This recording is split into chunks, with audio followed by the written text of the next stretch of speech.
Another absolutely embarrassing performance in Europe from Manchester United. We picked up where we left off on the back end of last season, bottling leads. Copenhagen, Galatasaray. How many times is it going to happen? Well, we take the lead, we play well, and then we cannot defend. We can see 20 plus shots. This season was about showing progress from last season. He's had a good transfer window. He's got the backing of Ineos, actual support around him. He's been given everything. There's no injuries bar Luke Shaw, and it was an absolute disaster class from Erik Ten Hag. And I know that players down tools at Manchester United. I know there's a fragile mentality, but I watched Bruno Fernandes go to Portugal and be absolutely world class. I watched Lisandro Martinez have the best Copa America performance this summer, not conceding a single goal and looking like a world class centre back. This season at Manchester United, they look pathetic. I'm seeing players come in and not being played to their strengths. Joshua Zirkzee is a build-up striker, and he's struggling for service. It is so bad all over, and the guy that's job is to get the best out of the players he has at disposal is making them completely worse. As much as these players have given up and can't follow simple instructions and are defending like clowns, every single finger is getting more and more and more towards being pointed at Erik Ten Hag. I cannot make excuses for him after today. Every single rival club was happy when Porto made it 3-3. You're thinking, what do you mean? But they don't want Man United to win. They were really raving at Porto making it 3-3 because Man United was so bad that they deserved to lose, but they managed, Man United making it 3-3, Maguire making it 3-3. Our rivals were celebrating Maguire making it 3-3 because it means that Ten Hag keeps his job, because we were so bad in that game, yet getting the point might keep Ten Hag his job so that rivals were happy. And that tells you everything you need to know about where we are at.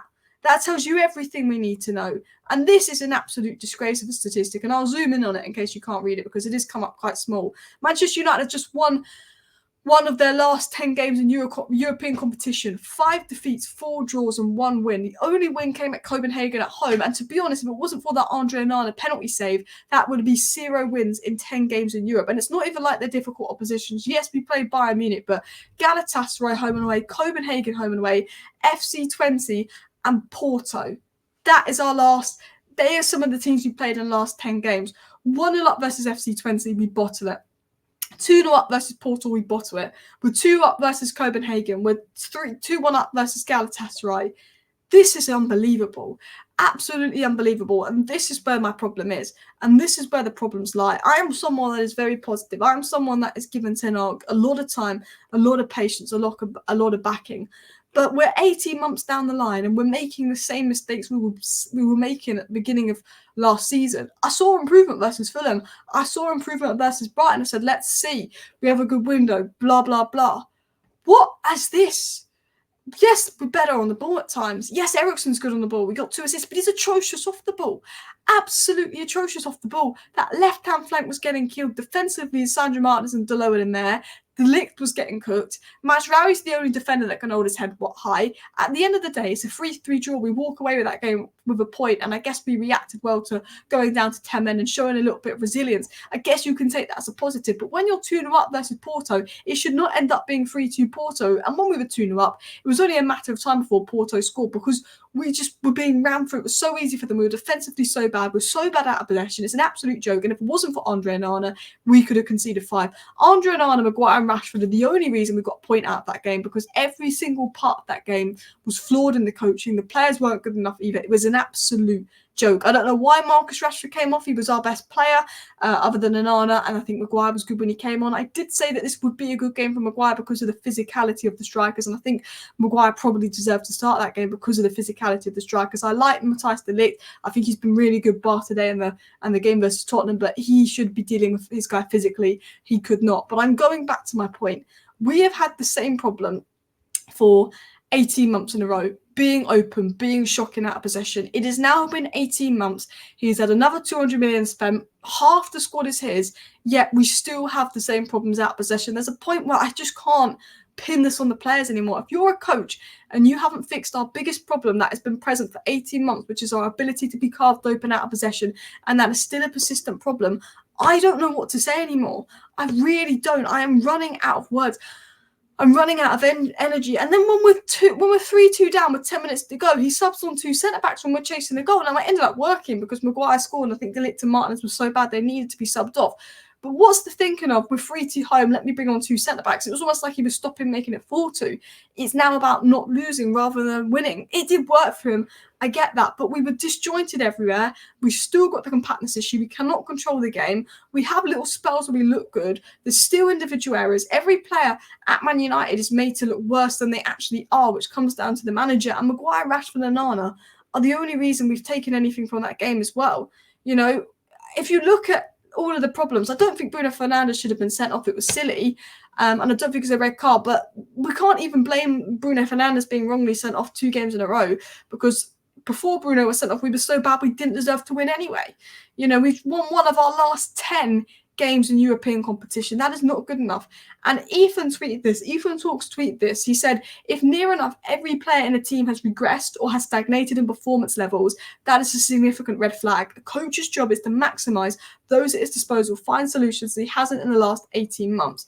I think we conceded 25 chances by minute 75, which is why Porto could have scored more if it wasn't for Onana. And we made it ridiculously easy for Porto. Every time we got the ball, Porto got in front of the ball immediately and closed down spaces. They put pressure on the ball. They made it difficult for us. Porto made it difficult. We couldn't even do the basics. We couldn't do the basics. As soon as we lose the ball, we can't get behind it. We can't make it easy. We were just cut apart defensively. It was only a matter of time. When Porto lose the ball, they're right behind the ball. They make it difficult for us. There's no defensive resilience. Porto are cutting through us like we're not there. You know, and the worst part was, one of the biggest issues was the crosses, and we were allowing crosses in, and they were winning every cross, and we were being dominated. The crosses were coming in, they were playing through us. It was a defensively mess. There was decent elements of the game. I thought Rashford was fantastic. 6 goal contributions in his last 5 games. I think he's playing well. Of course, as soon as he starts playing well, he gets subbed off. I'm assuming it's due to injury. If it's not, I've got no words for this manager. Rashford and Hojlund looked all right, but we lacked control in midfield. Midfield and defence is a big issue. I don't think attack is an issue at United. I think if you give the attack a service, they'll produce. I think Rashford is our best left winger. I think he's proven that today. He was taking on people with ease, and Garnacho was struggling to take on those people. I hope Rashford isn't injured. I thought he did really well. And people like to blame everything on Rashford, and this is why I've protected Rashford. Rashford today was not the problem. Had we lost that game 3-2, would any of it been Rashford's fault? People are trying to make it out on Rashford not tracking that down his left-hand side. That is because Ten Hag tells Rashford to stay high so he can be a person in attack. It's nothing to do with Rashford. It's to do with the instructions. Marcus Rashford got a goal and assist. Marcus Rashford was the best outfield player in the first half. He was the reason that we went 2-0 up. He was not at fault for us going 2-2 down. Yet people go on Twitter and say, get Marcus Rashford out, get Marcus Rashford out. All right, Garnacho played in Marcus Rashford's position for the second half. Garnacho was worse than Rashford. Garnacho couldn't beat his man that Rashford was absolutely cooking. So I'm fed up of everyone blaming Rashford. It's not a simple fix at United. Everybody in this fan base says, drop Rashford, drop Bruno. It's Rashford and Bruno's fault. It's Rashford and Bruno's fault. We could drop Rashford, we could drop Bruno. We're still not going to win games. We're still not going to play good because the system is flawed. I did this under Ollie. I was going on about McFred being dropped. I was going on about McFred being dropped. I was fed up of Lindelof and Maguire as well, Magaluf as they were called. But we got rid of those players, and then we were still crap. Everyone wanted to Hag on. We got Onana in. We're still crap. The build-up still crap. Everyone wanted Ronaldo gone, saying he's the reason we're not scoring as many goals. He's disjointing our attack. We haven't, since Ronaldo's left Manchester United, we're 13th in the Premier League for goals scored. That's an absolute disgrace. And Ronaldo got 20 goals in a Premier League season. There's always someone to blame, and every fan goes, it's Rashford's fault, it's Rashford's fault, it's Rashford's fault. But hopefully today showed you that Rashford is not the reason that Man United are crap. Rashford was not good enough last season, and Rashford should have probably played less games last season and been subbed off more. Rashford was really not good enough last season. He was a disgrace at point last season. But the reason that we are bad is not to do with Rashford starting. He could drop Rashford for the next 10 games and we'd still be crap, because we've seen today, Ten Hag's job's on the line. Who shows up? Marcus Rashford. So stop creating these narratives online that Marcus Rashford wants Ten Hag sacked and that Marcus Rashford is the leaker because you don't like Marcus Rashford. Marcus Rashford is not the problem at Manchester United. He's an easy target. He's an easy scapegoat. He did his job today. I'll admit he was crap last season, underperformed last season. He needs to be more consistent. But Marcus Rashford and Bruno Fernandes are becoming the scapegoats in this team. Bruno Fernandes had a disastrous start to the season. But has Bruno Fernandes been any worse than Casemiro and Lissandro Martinez this season? No. He's a player that is good, that looks crap under Ten Hag, like Lissandro Martinez, a player that is good that looks crap under Ten Hag. I'm fed up of scapegoating players. I'm fed up of blaming on individuals. It's not take Bruno out and we're going to become a good team.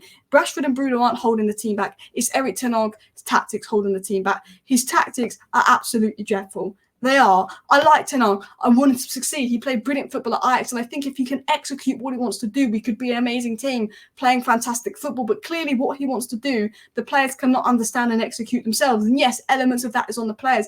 But if it's not working for 18 months, rather than trying to do the same thing that is failing again, why don't you try something different? Why don't you try something a little bit different? And he's not. There's no intensity. The players look clueless and scared on the ball. These players that ball out on international break, scoring goals, looking fantastic. Xerxes, Lisandro Martinez, Bruno Fernandes, two of the best players in the international break. They come back to United. They're scared to pass. They're scared to move the ball. There's a mentality issue here.